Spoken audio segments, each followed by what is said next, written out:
सिस्टीमलाही businesses hassle free करावे लागतील. आज आपण पाहतो मोठ्या प्रमाणात उद्योग क्षेत्रामध्ये, व्यापारामध्ये एक दबाव आपल्याला पाहायला मिळतो. आमचीच माणसं घ्या, आमच्याचकडनं खरेदी करा, आम्हालाच कंत्राट द्या, आम्ही म्हणतो त्याच रेटनी करा. ही मानसिकता जर आपण संपवली नाही तर पुण्याचा विकास पुढे होऊ शकणार नाही.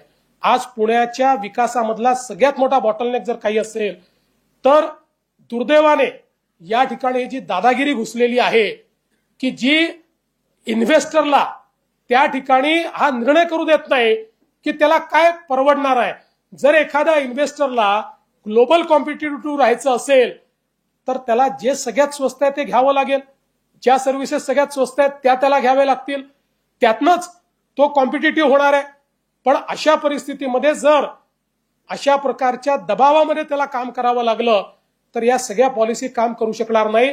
त्यामुळे मला असं वाटतं की याही गोष्टीचा विचार हा आपल्याला करावा लागेल. आणि म्हणून या सगळ्या प्रोसेसेस ज्या आहेत या सगळ्या प्रोसेसेस आपल्याला एक प्रकारे आपला माइंडसेट देखील आपल्याला बदलावा लागेल. आणि हे सोपं आहे, हे काही फार कठीण आहे असं माझं मत नाही आहे.